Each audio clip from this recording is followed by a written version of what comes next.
take it away. Yeah, well, I like to start all of these off with a round of applause, right? Ben, thank you so much for that warm handoff. You know, if we were in person, it would be a situation where there would be a round of applause that happened in between that handoff. But I feel like it's necessary to give it to you and everyone at 1455. 1455 is putting on a tremendous conference in the midst of what is a really unique exercise for all of us. We were fortunate enough to do a panel a couple of days ago, and as you get into the panel, you start to read all the words off the website for 1455 about how they want to be a destination for writers and facilitate these conversations, and for them to carry on that mission in the midst of COVID is really a beautiful thing. So to Ben and Sean and everyone at 1455, we thank you so very, very much. I'm going to do one more round of applause just for you. And to you, everyone that has joined us today, everyone that has shown up to sort of hear these wonderful poets that I am standing in the way of. I am Aaron Holmes. I am a part of Day 8. Day 8 is a wonderful DC-based organization that really sort of gets its concept out of the name Day 8, which is this idea that we all have an opportunity to create a new world every day. And the poets that you're going to hear from in a moment sort of embody that. They are wonderfully talented individuals who, in addition to standing on stages like you're going to see today, or in bedrooms or cars or wherever they are in the midst of this virtual meeting, they also do a tremendous amount of engagement with young people. This is a fantastic sort of troupe of poets that go into schools and they challenge the way young people think, and they're challenged by the questions that young people ask, and we're going to bring a bit of that to the stage today. So without further ado, I want to get into the program because I'm just going to ramble otherwise. Before I do that, I do want to say that all of these wonderful poets have merch, which means that if you look in the chat, we're going to figure out a way to say, hey, buy Kim's book, support Jeff online, because these are all wonderfully, wonderfully talented artists that also are putting work into the world, and it's important that we support that work. Now that I've paid those bills, I also want to say, Robert, if you're listening, Mr. Bettman. So Robert Bettman is the executive director of Day 8, and he's the one who pulled this fantastic group of poets together that you are going to see today, and like the halfway decent host that is standing in the way of them again, right? So without further ado, I'm going to get into introductions. I'm going to bring up Kim B. Miller. Kim B. Miller is really like amazing. She specializes in haikus, which just blow your mind, right? Like I saw for the first time earlier this year, and she's the kind of person who makes you mad that you can't go outside and see poetry live, to be fair, right?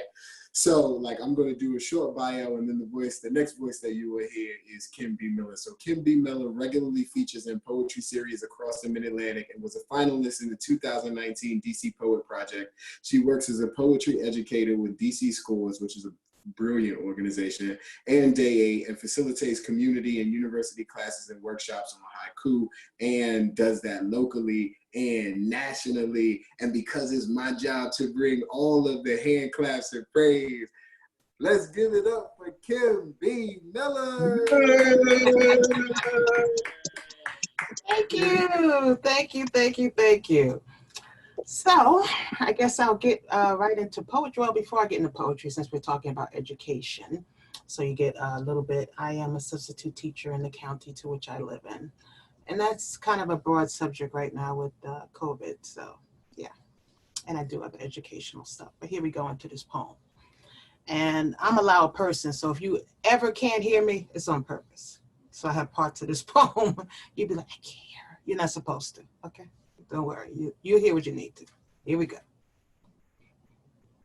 Title is Angry Women. Why are we so angry?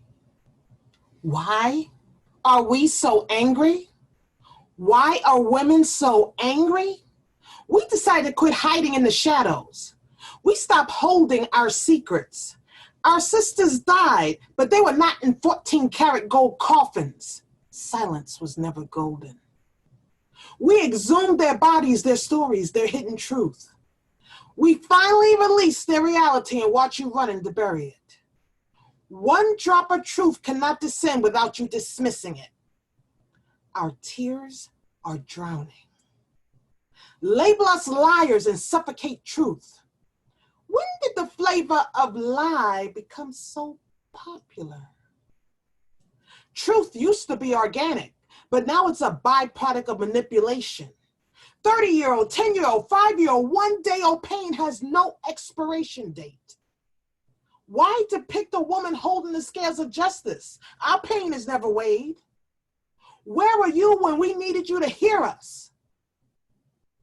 Hear that silence? That's you speaking up for us. You can't see our pain. That's not important to you. You're more important with what we're dressed in our outward agony.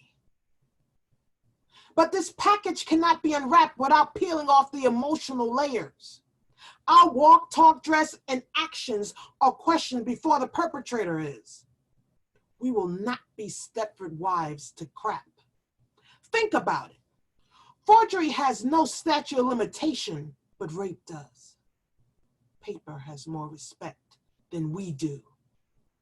Our hearts are not beating, our hearts are being beat. We're your punching bag, your anger management partners. We are your eye candy until the wrapper gets wrinkles.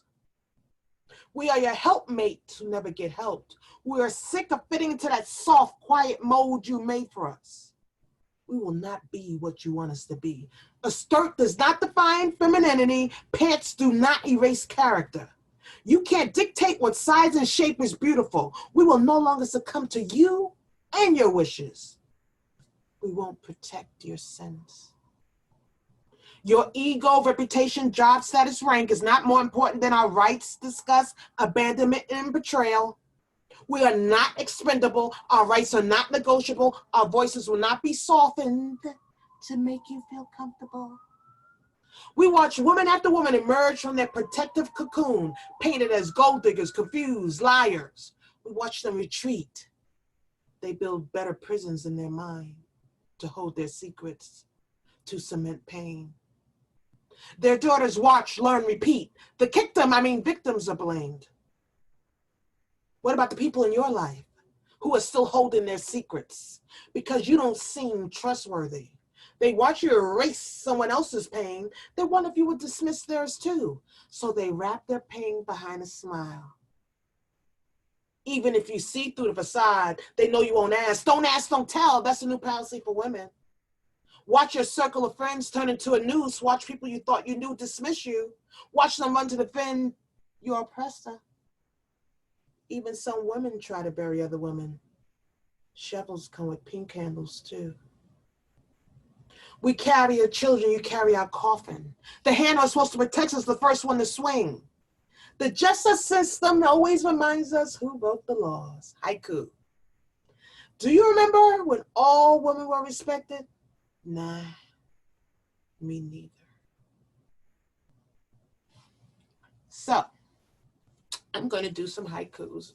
I always explain a brief explanation because what a haiku is a very long explanation. So the quick version of it is, a haiku is a short poem, 3 lines, 5 syllables, 7 syllables, 5 syllables. 17 syllables, not words. I get tagged in these forever. Ooh, I wrote a haiku. Ooh, no, you didn't.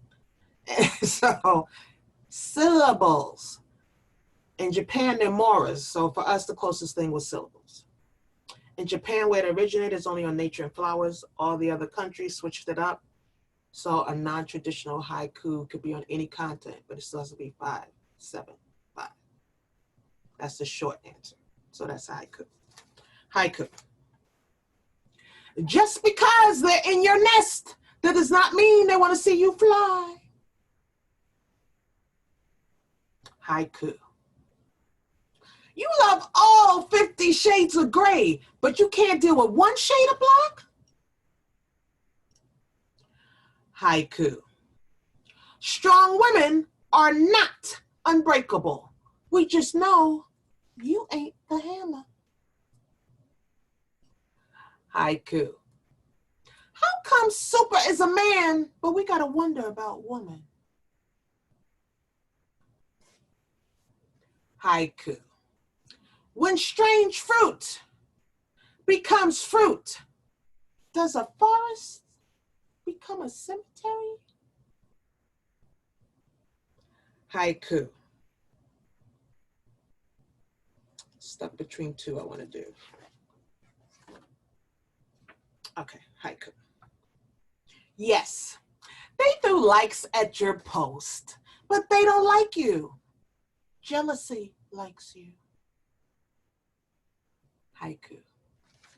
You cannot divide yourself into fractions to make someone else whole. Haiku. Math ain't hard. Division can multiply hate if you add ignorance. Haiku. You didn't earn my respect. Can't even spell respect without a reefer. Haiku. How you have mad hate outside the poem? You can't even get in. Haiku.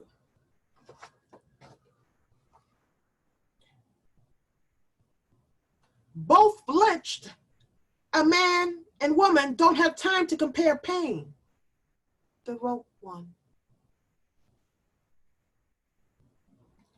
Haiku. Some of you are blaming yourself for being cut by broken people. Haiku. Let's see what to end with, Haiku. It's okay to be scared. Do it anyway. Scared people succeed too.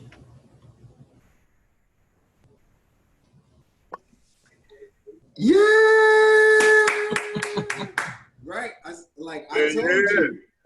Every time, Kim will blow your mind. Her haikus just make you think and think and think. And this is why we love Kim. Everyone, wherever you are, whether you're on the screen or not, I hope you are applauding for all the magic that you just got via Kim. She really is a force, and I'm excited. So in a few minutes, we get to come back and have a discussion. You are right that this is about education today, and I'm actually super excited to, I'm assuming that your answers are going to have the same piercing effects that your haikus do, and I can't wait to start the discussion. I really can't wait to start the discussion. So thank you so very much, Kim. Thank you. I also have the pleasure and honor of bringing our next poet to the mic, to the stage, to the Zoom screen, right? And this guy is a guy who I have known for, oh my gosh, for 20 years, man. I've known the big homie Jeff for a super, super long time. And I'm with Jason right now. He said it's your birthday. Is it your birthday? My birthday was on the 15th, yeah. It was well, happy birthday, man. Thank you, sir. Happy birthday, right? All right, so it's not Jeff's birthday today, but we still want to give him some flowers, right? So I am going to say we should treat him like it's his birthday. We should have a round of applause for him like it's his birthday. But hold it, wait until he actually comes to the mic. I'm gonna do a bio first, which is not gonna do him justice. Like, if you know this guy, there's no 2 or 3 sentences that would ever sort of speak to just the volume and sort of weight with which he walks into a room, the way he carries himself, the way he cares and celebrates others. He is not just a treasure around DC, but an exceptional treasure to have around young people, because he really does celebrate young people. And so let me read the big homie's bio real quick, and then I'm gonna let him go. I'm gonna turn him loose on you. All right, so Jeff Banks, known as Big Homie, has worked with artists including the late Fred Rerun Berry, gospel singer Marette Brown Clark, Selena Johnson. Did you work with Selena Johnson? I like Yeah, I didn't even know that's my that. story. Yep. Yeah, that's awesome. And has been featured in media, including Essence Magazine, Black Enterprise Magazine, a minister, a teacher, a consultant to nonprofits. He was a finalist in the 2008 DC Poet Project. Without further ado, I'm going to put my hands together for the big homie, the birthday boy, Jeff Banks. All right. Thank you, everybody. All right. So since it's been, we still, even though there's a lot of people on these streets, still should be sheltering in place because you see all these numbers spiking in most of these 50 divided states, did I say that, of America. So like, at most of the states in the USA, there's a spike except for like 2.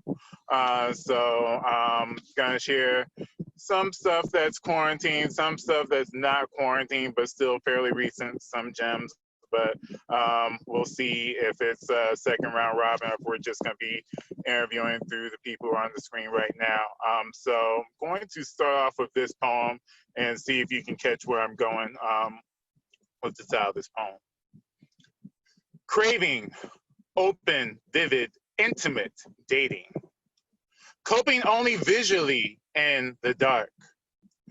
Carving out visions innately delicious. Cities on vices intensely destroying. Cancerous outings visibly it destructs. Can't obliterate voices illiterate of decisiveness. Copycats ornery, vicious, intently devilish. Corny ogles vehemently irresponsible deliberately. Crappy onlookers vexing intrusively with delight. Clawing opposition vacuums important decisions. Catty outlandish vultures invade with delirium. Crippling occults vandalizes imperial divineness. Copying oddities vigilantly imparting deception. Cupping the oil, voicing illustrious decadence. Cynicism overshadows victory, imploding dominion. Cultivating outstanding voluminous injunctions defining. Celebratory overcoming vindicating injury from dictatorships.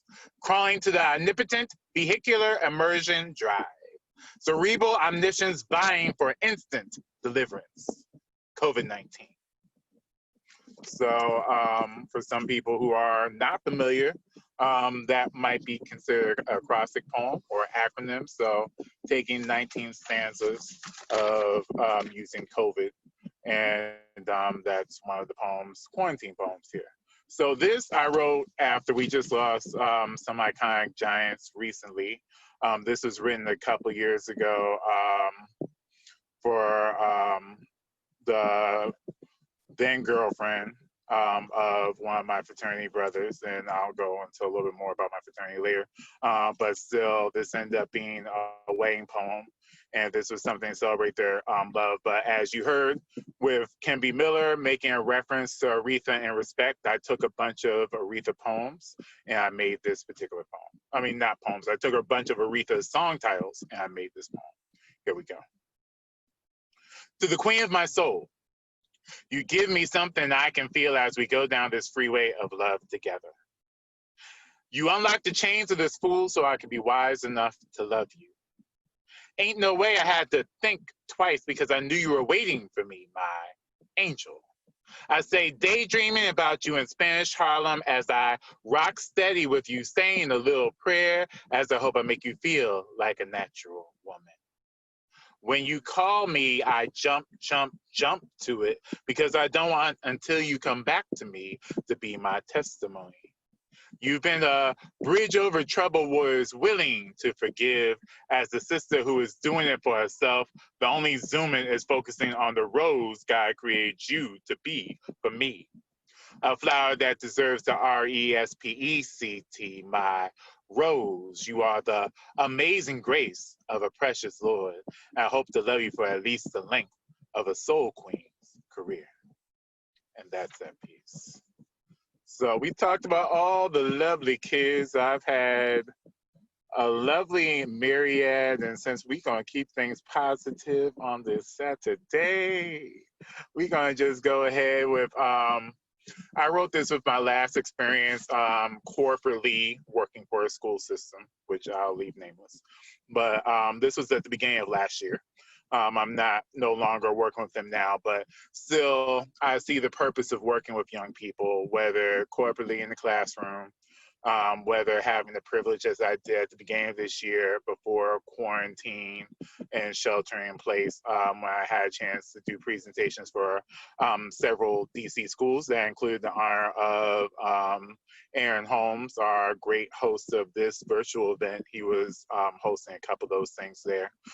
So this is called My Why. And if you're familiar with my body of work, I try to speak about a lot of things with purpose. So this is the piece that I came up with. As I spent half of the first week of school in court, I realized my why. Christmas Day 2018 on the Metro, I was assaulted. Most people couldn't care any less I was insulted, but instead of elementary, the boy was 19.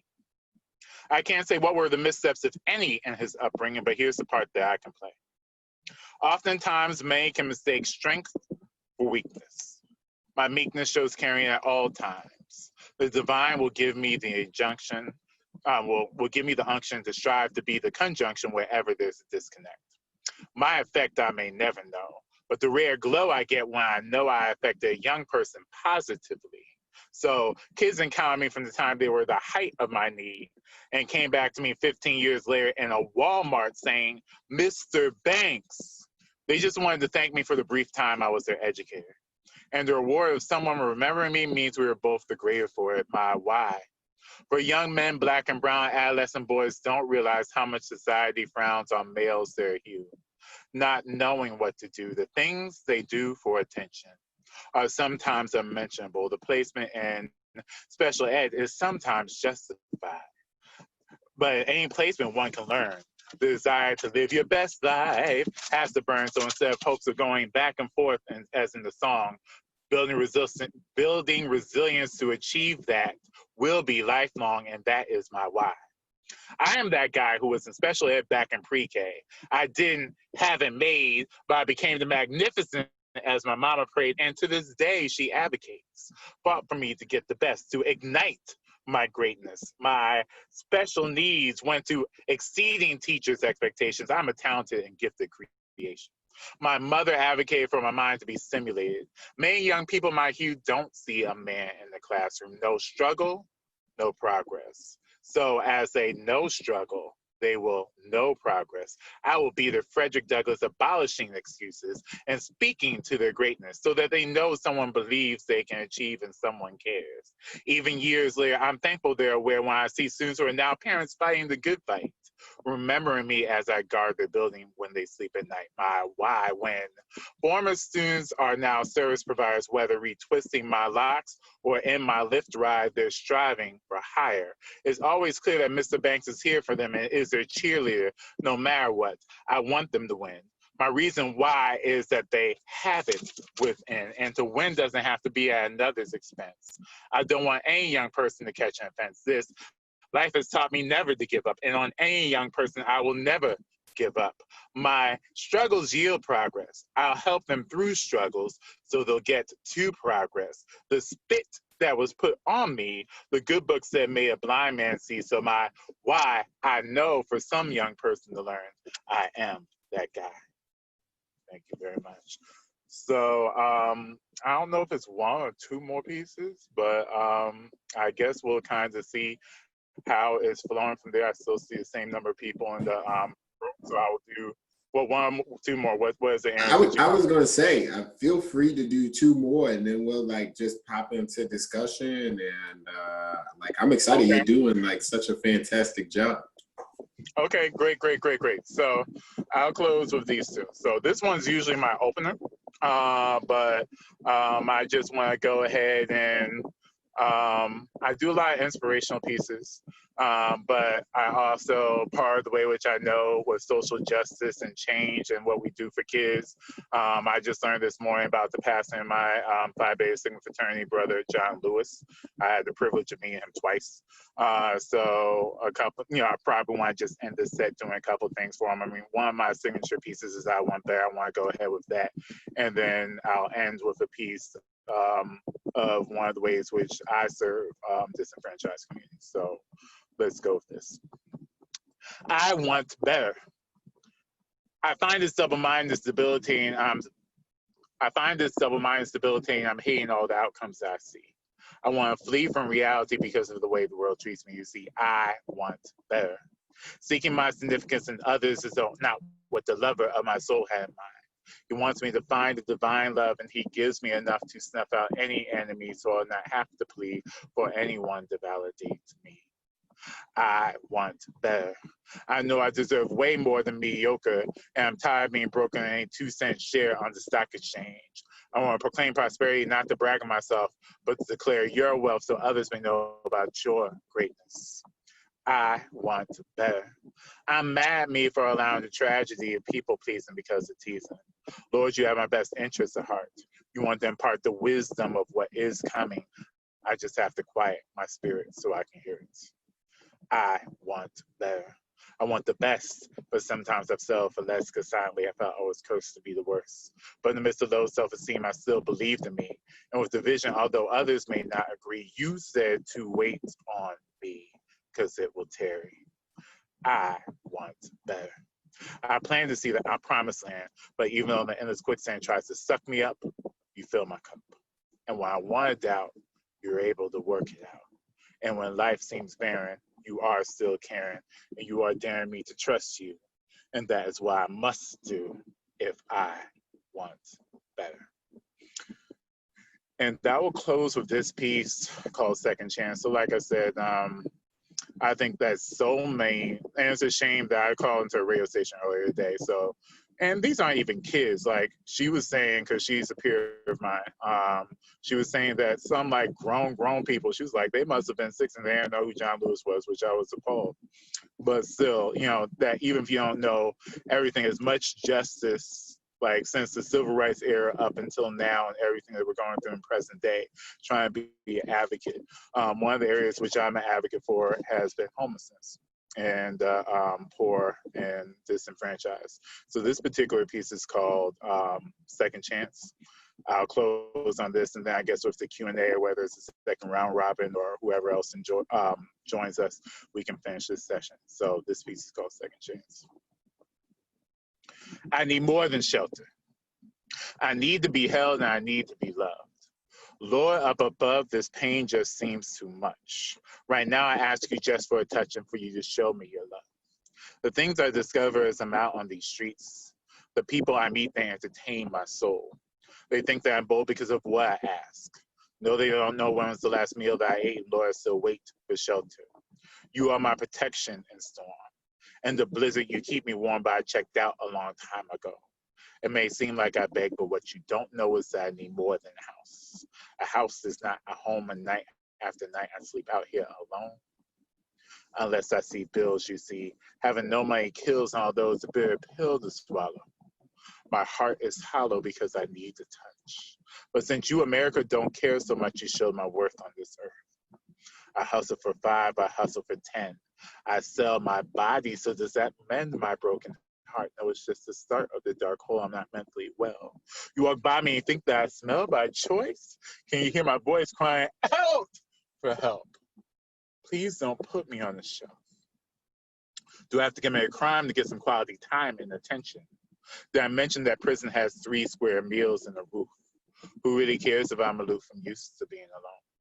And although I don't condone crime, the cell gives a quality peace of mind in a Willie Lynch way. The imprisoned mind is where I've stayed, so the only way I can escape is to take a hit. I am tired of this, so anything to numb the pain, a drug, a drink is not in vain, because I hope that this misery will stop. This person I am not. But you don't know this. So you go and diss me and my intellect, failing to give me respect when I have not one, not two, but 3 college degrees. The employers, what they fail to see are my college loans. Now, I don't condone crime, but why I spend so much time for naught? Tell me, please, what it is that I ought to do. I am so through. Because of Willie Lynch, I sleep on this bench because the shelters aren't safe. The little that I make is stolen. So you with the Benz who is rolling, how about a job? How about some love? I learned of this Jesus that you're speaking of on earth. Did the King of Kings bling bling? Or was he among the least of these and his joy was strength? Birds and foxes have their own beds, but where did the Son of Man lay his head? I really want better. I want to do right. So as I write this letter and I continue to fight for my voice to be heard, you see, when you take the time to say just one word, you have the power to change my life. A kind gesture, some love isn't darkness but light, and you get out of this tunnel. And I go down into this funnel because of what Willie Lynch said. Please free my imprisoned head from the darkness and circumstance. Please don't strip me of my pants and emasculate me. Like in the 60s, I am a man, and I serve a God of a second chance. So won't you obey him and give that to me? Thank you very much. Right, like I always like to jump in with some energy. I tried to warn you that like Jeff is not to be played with. He's always so topical and so on time, and he's been that way for as long as I know him. It doesn't matter whether we're talking about poetry or politics. He just pops in and he always sort of gives you just what you need to hear. So I'm excited, right? Now, I didn't say thank you, but thank you, Jeff. I did do the round of applause, but thank you so much for sort of providing with us with those poems. This part of the sort of presentation is going to be discussion based. Are you guys ready to have a discussion about education? I hope so. Yep. Right? Yeah, right. So before we get into the conversation about education, I want to pay bills again really quick.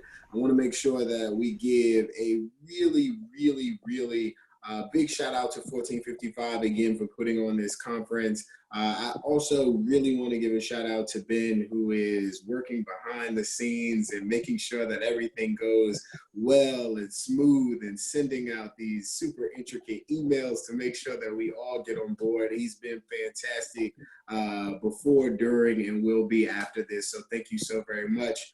Again, this is Day 8. Day 8 is a DC-based nonprofit that really believes in sort of creating a new world each day. And these two poets that you've heard from today are really instrumental in working with young people in schools and outside of schools.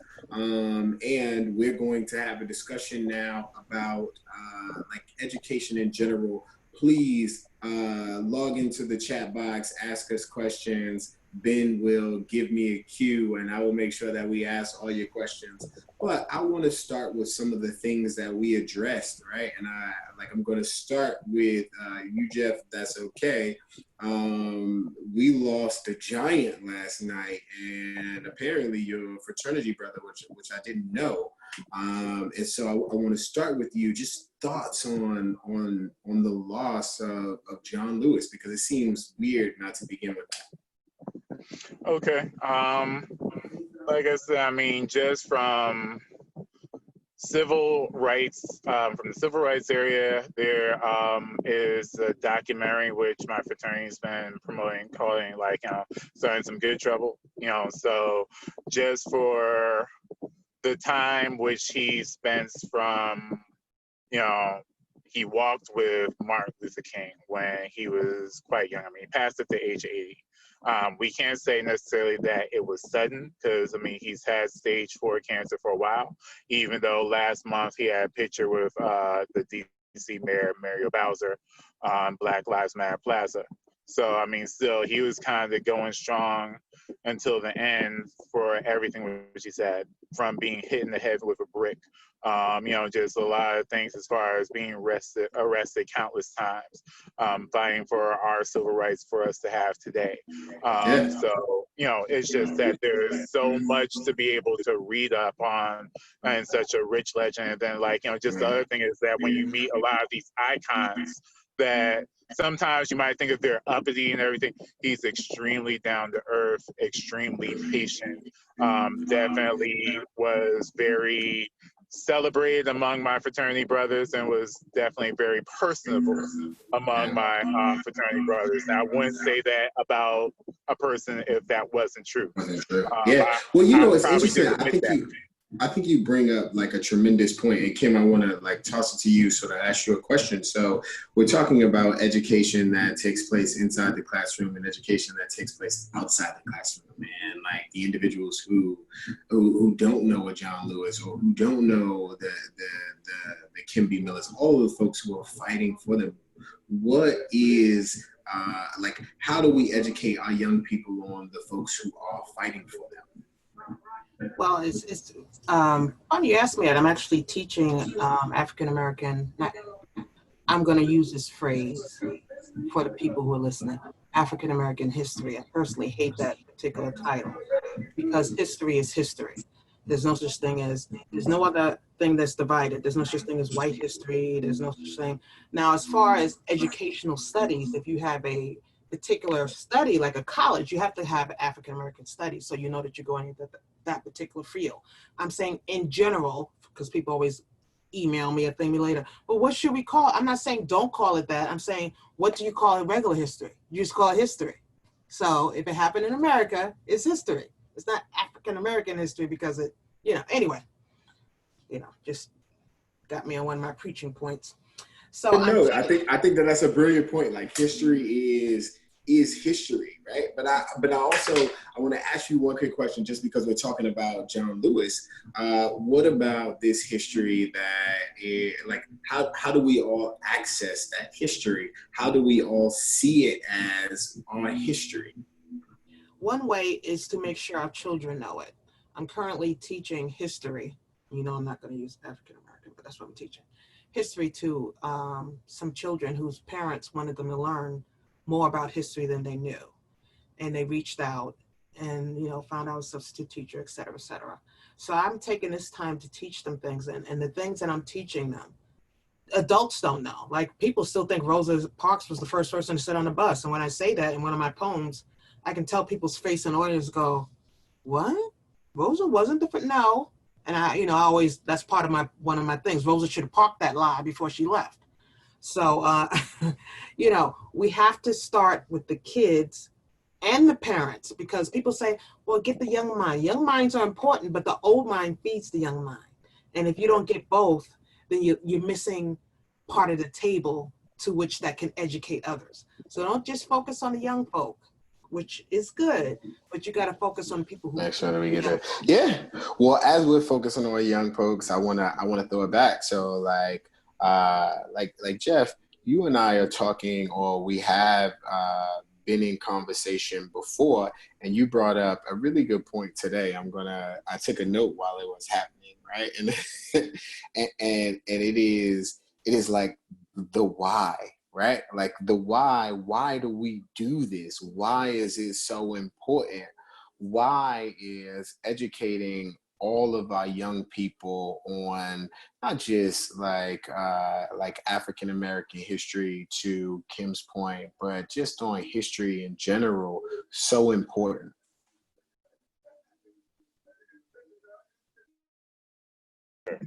All right. Yeah, I just muted because I know there was some echoing problems from before.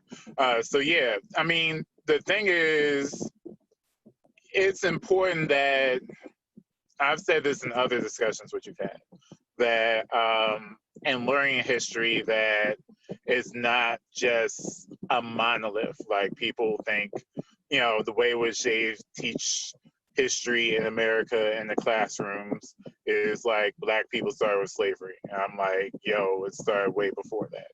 and just other things of like nothing take away from athletes and rappers. But since we're in Corona, like there's no rap concerts and there's no, I mean, they're just trying to get back to sports. So now what? Like we nothing? Of course not. So it's just like, you know, as far as trying to go and speak to these things, because it was ironic that the principal I was working for at the time wanted me to write for my Y. She knew that I came from a poetic background, but then, I mean, I knew that the poem wasn't going to go nowhere. I mean, but ironically, I didn't go and perform the poem until after I left the school system that I was working with. So it's just that in working with and putting that energy, sometimes you think you may not make a difference, but just being genuine, authentically who you are, the impact that you make, whether you're a mentor, whether you're a teacher, whether you lead the workshop. You know, I see the brain yoga that Jason does, and all the young people get really super excited on the Instagram and all this other type of stuff, and the impact he's making in young adult novels, which really wasn't a thing till a few years ago, but like now he's like the king of that genre. I thought he was the king of poetry when I met him years ago. So, you know, you don't know how you are, how much of an impact that you make in the things that you do. And even to whereas I don't know if we're going to translate into this, or if it's just going to be a mark at this point of discussion, that's it. But still, like, you know, all the despair people have, you know, wanting to commit suicide by there's a certain personality, which is in the news now. There's one thing speculative about another big personality, but still it's just like knowing that your life has purpose and has meaning, and we don't necessarily have to get theological, but still the impact that you put into this earth is for a reason, you know. And so I guess the awesome ironic thing is all the places around the world, which I've seen with Kim and myself, like when doing Instagram, doing stuff in Canada, Barbados, Bahamas, or wherever, you putting that out there, you get some young people watching you, or whatever the case is. You never know where these seeds, where it's gonna bear fruit. You know what I mean? Yeah, no, I think you raised a great point, and I want to say just so again, like Jeff and I have known each other for a really long time. We're talking about Jason Reynolds. Jason Reynolds is the National Ambassador for Young People's Literature at the Library of Congress. He is a fantastic like novelist. He was at one point a really great poet. Still is. Feel free to check him out if you get a chance.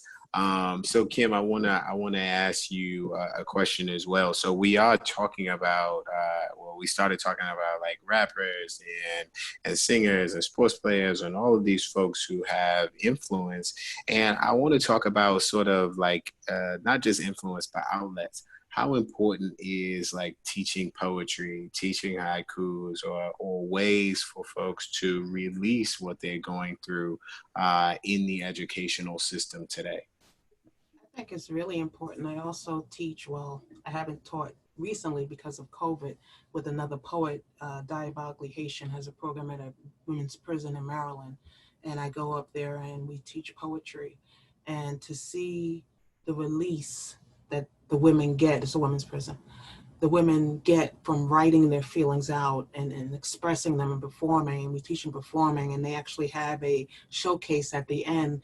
And to watch someone who came in mumbling the first day, who wouldn't look up from their paper, presenting at an open showcase, it is mind-boggling. And to walk in and say, well, you know, you may get people who have a couple of poems, but to walk in and the first day and be like, what just happened? What was that? Oh my, I'm like, you could walk on the stage right now. I mean, the level of attention to detail that these ladies have, it would blow up a professional poet's mind straight up. Well, this is like a super interesting thing. So like, I want to follow up. You had a poem earlier, or a haiku, where you were talking about social media and likes and people not liking you. It like, is growing up in the social media era different? Can it be debilitating in terms of you sharing your voice? It can be if you make it your focus. If you use it for the intention to what it was supposed to be, which I use it for, marketing, and to get certain things out. But people are using it as a personal identifier for them. So if I put this particular picture out and only got 10 likes, then I am not likable. They're associating themselves with their social media a little bit too tightly. maybe they don't understand that Facebook has an algorithm, TikTok has an algorithm. All this is built in by certain words, hashtags, and all this stuff. And even if you follow the algorithm all together, they change it because based on certain information, they don't understand the background. So they think everything is about my particular friend who I thought would see this and love it, didn't love it, so they don't love me. Yeah. It's such a bigger picture. No, like this is that like it's a great point, and I think this is part of like if we're going back to Jeff and we're talking about impact, right? Like what impact does like seeing your work on a page? So like you're a poet, but you're also a teacher. Like how important is that for young people, and like specifically like what you're doing with Day 8? Like how important is it to see your work on a page and like be celebrated by someone, you know, to be told that your words are valuable? Well, I see words, not that it's only by this, but grant money is great. So when they put grant money behind what you're doing, you can see the value. So even though one of the grants was supposed to take me abroad this year and didn't quite happen, at least before all the shutdowns and quarantine, I had a chance to bring the artist from Paris over here. I had a chance to be published in an international thing with his e-zine there for Paris Lit Up. I had a chance to do the online version of Spoken Word Paris. I mean, it's not like being over there, but at least it's something that's building for other things. And that's important too. You know, when you realize like how you can build over the years, how you and I, Aaron, have been in touch over the years, how Kim and I have built relationship as colleagues over the years, that some of these publications, I mean, it is a very big deal. I mean, as far as grants that I've been able to get for myself, get for others, be able to be published in different things. And the chat was just an ebook. I do something with the Black Greek Poets. You heard my Sigma affiliation. So like a lot of the Black fraternities and sororities, we've been kind of getting together, a collective of us. And we've been trying to do open mics, slams. We did a Juneteenth project, and that's the ebook, which I put the link for, which the head person's Rasheed Wright, but I did some pictures with that. So it's cool that it opens up more opportunities, that you're able to collaborate and we're able to reach those different young people. I mean, young people and even the not so young. So for the thing of like some of these youth leaders or parents or grandparents or whatever the case is, you never know what doors open up. So I mean, just like, you know, Kim was talking about, like, you know, it's been a while since I've done work with the prisons or incarcerated or whatever the case is, but still some of these different populations, it definitely opens up. And I've seen that even when I've gone perform certain places, I might perform and then I may preach the next day somewhere, or I might have schools and neighboring jurisdictions where I do one university one day and then another one. Right. All those things. You're seeing all those same people. That's how you build up, you know?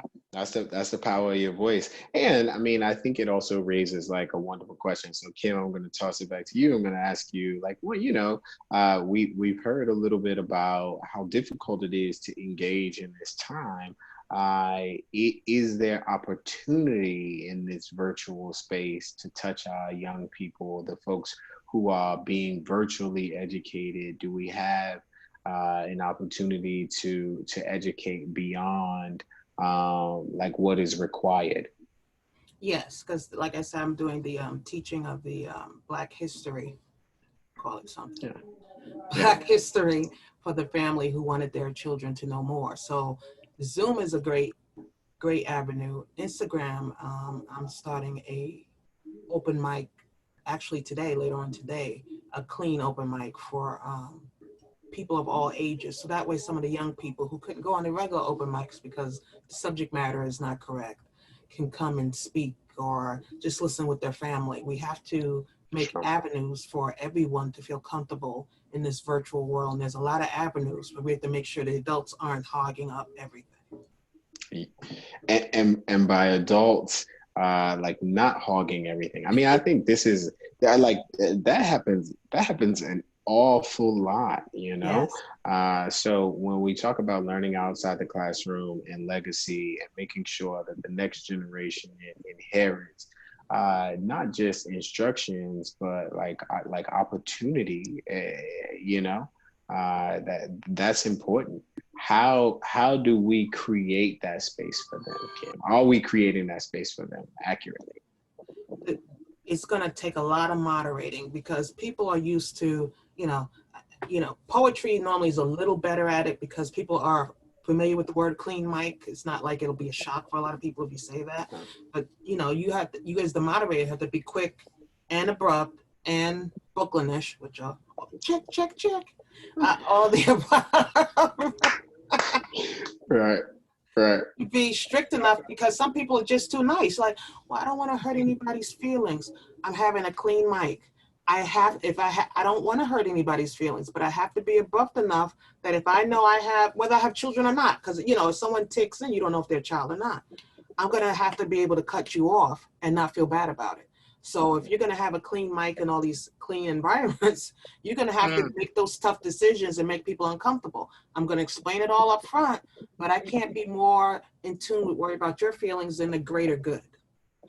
Amen.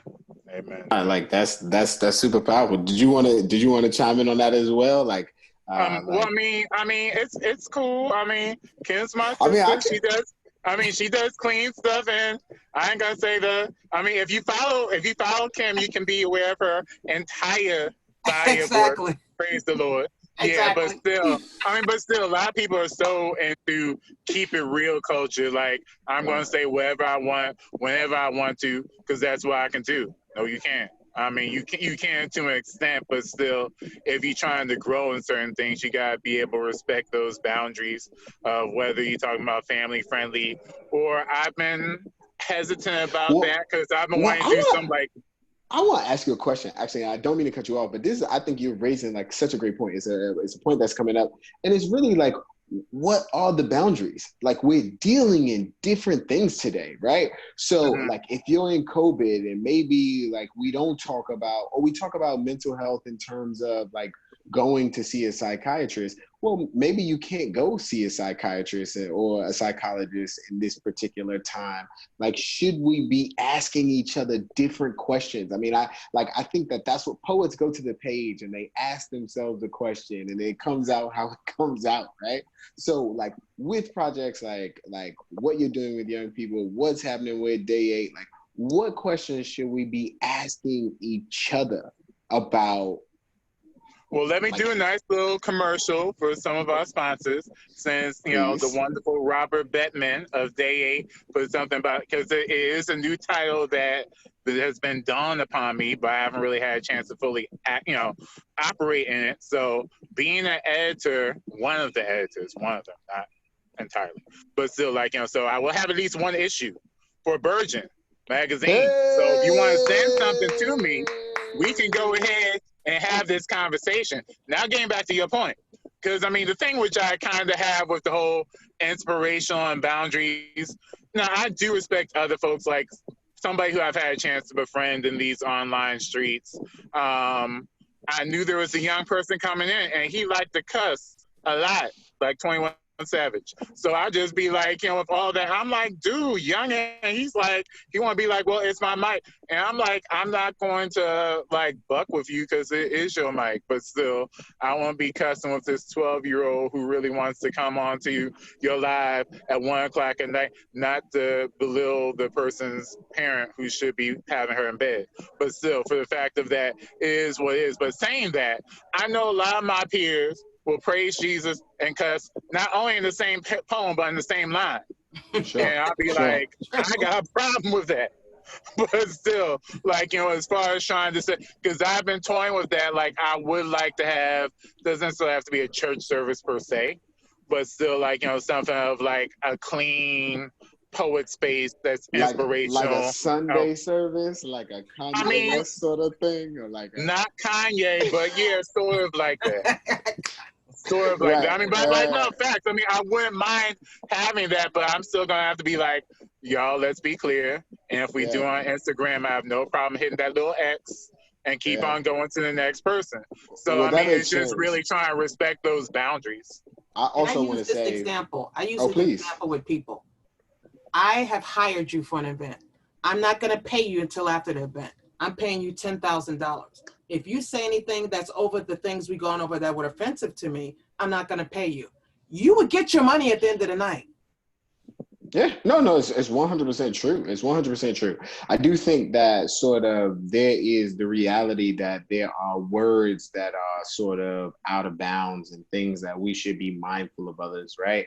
Because the goal is not to offend people, but it is to sort of like agitate the way we're all thinking, right? To sort of go back to John Lewis, who has been, oh, also while we're talking about Atlanta, I also want to say, like, I was in Atlanta for a conference 2 years ago and 21 Savage came and like we did like an interview. He's actually amazing. He didn't cuss at all, by the way. He was fantastic. And the kids absolutely, I mean, went insane when he I'll send you the pictures later. But it's one of these things where I do think that this is important, right?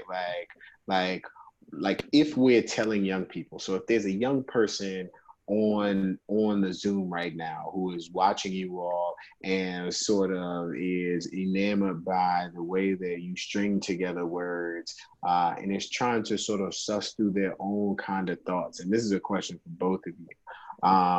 Like what question would you tell them to walk to the page with? Like, what is it that you should look to answer when you meet the page? Well, let me start with this, doing another plug. Okay, so Okay. I'm going to do stuff with Brave New Voices next week. I'm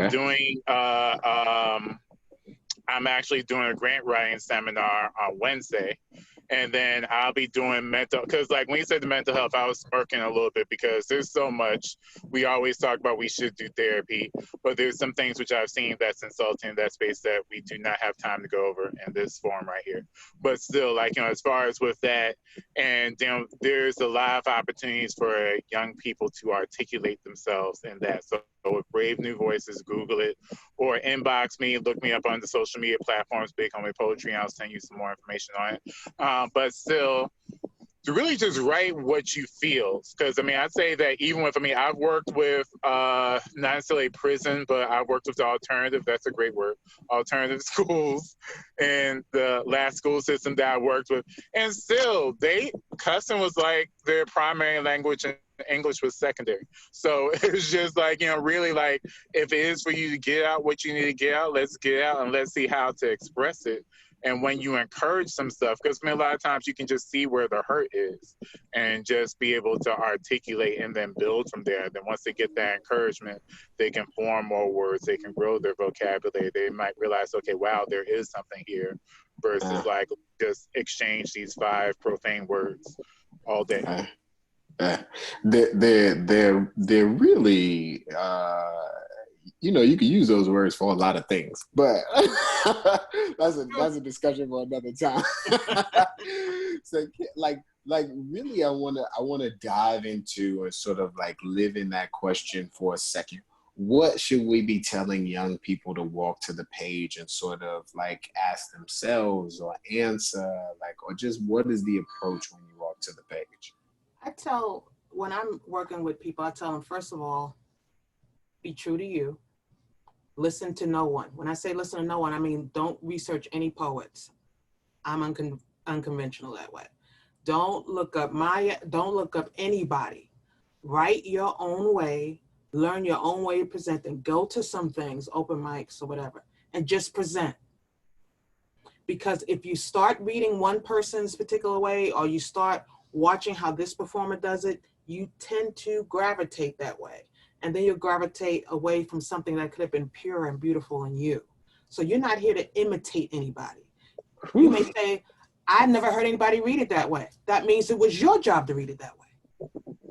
Yeah. Don't be somebody else, be you. That is fantastic. And it really does continue to build this case for like poetry and sort of expression in schools. How do you all feel about like curriculum as far as expression goes, right? Is it well, I've seen that within, I'm going to still keep my last school system nameless, but still, that's where I'm just like, wow, like it's in the schools and I could write a lot better than these poems which they use to teach children. Like, let's start right there. But still, outside of that, but still piggybacking off of what Kim said, that's straight facts that, our mutual friend Jason Reynolds, like probably one of the most humbling, but at least in finding my voice and what is, it's all right to have influences. And before, Jason became young adult fiction king, like, he was poet king. And like, I know there was some influence with that. But at the same time, when it was like, well, like he said he had a favorite poem of mine, I was like, wow. Like, for somebody who I really looked up to, like, he really dug some of my work. That was just truly amazing. So still, there's a lot of content and gold in what Kim was saying with that of like finding your voice and how you need to say it so that you know your voice. And then like, yeah, you might have peers or colleagues who influence you, but still like, you're still finding your authentic voice of like what your voice needs to be in this art form. Yeah. The reason why I was laughing when you said that is because I was actually in a classroom. They have a lot of times they have poetry month or poetry focus. And I was actually in the classroom substituting for the person who helps the teacher. So the teacher was there and she was going over poetry. I'm like, and the kids are blah, blah, blah. And she's like, we're going to go over a poem by Maya Angelou. And they're like, who's that? Blah, blah, blah. And I'm in the back steaming. I'm like, I don't know who that is. I don't mean it has to flow off your lips, but you have an idea of who it was, but they didn't have an idea. So I went up to her and I said, I'm a poet. I would love to read her poem for you. She goes, no, I'll do it. And so I'm in the back and she says, I'm going to read this poem and I'm going to put a little sass on it. And I'm in the back like, okay, that would have made me want to love poetry. So I say this to teachers. I just want to say really quick. It was amazing, right? Because it's a callback. In the beginning of the performance, Kim says, I speak really loudly. If you can't hear me, it's intentional. And that silence is really an important critique. It's not just what's on the page, it's the cadence, it's how it comes across. Yes. So much of communication is nonverbal, right? And I think that's just a really spectacular point. I didn't mean to interrupt, but I wanted to throw you that because it's true though. It's true. That's a great point to bring up. And so anyway, long story short, she read it and was not any sass on it. And I'm in the back of the room going, yeah. Okay. And then I went to another teacher's room to help out her. And I said, she was doing, guess what? Haikus. So I said, would you mind? I said, I'm a poet. Would you mind if I did some haikus? She goes, sure. I was like, oh my goodness. So of course, the kids, I normally don't have trouble substitute teaching because, can't stop. So, they were like, okay, blah, blah, blah. I said, okay, your teacher taught you traditional haikus. I'm going to teach you untraditional. So the first one, they kind of like, second one, they were like, do another one. So you can engage kids with poetry depending on how it's presented to them. Like you said, the cadence is really important. Now, I'm not expecting every teacher to have that cadence because, come on, what teacher is a professional poet? I mean, there are some of us out there, but there are not a lot of us. So if you have the opportunity to bring a poet into your classroom, that's how your students learn and love poetry. Yeah, well, it's interesting, and we don't have a lot of time, so we're running out of time, and I know that like Ben is going to get me out of here in a second, but I really do want to champion that point. I want to celebrate you both for not just being sort of like writers of the word, but also being sort of speakers of the word and educators of the word. It really is important what you're doing. I am really glad that I had the chance to spend time with you today. I want to thank 1455 again for allowing us this space and affording us the opportunity to engage with your audience and share a bit. It really is incredibly important. I want to give another shout out to Day 8, which is doing wonderful work and pushing everyone to reimagine the way that we sort of walk through the world on a daily basis. It is an incredibly important question to ask yourself, like, what kind of change can I create today? And I'll leave you with this one sort of word, and this was what I took away. It was right at the end. Kim and Jeff were talking about the power of poetry inside of the classroom and some of the work that they're currently doing with Day 8. And as we engage young people, especially young people who are Black and brown and may not have been introduced to literature the same way some of their counterparts have, you know, there's something about like that familiar cadence, a page that does not have 300 words on it, but a page that has enough words on it to make a real impact that can make an impact in your life. And with that said, I just want to thank you again for joining us. Ben, are you still with us? Am I kicking this back to you? Yep, I'm here, Aaron. Again, just wow. We definitely 1455. We want to thank these incredible speakers, these poets, these teachers, Kim Miller, Jeffrey Banks, really for sharing your words, your thoughts, all of your work of really resilience and wisdom, faith and strength, and I think above all inspiration.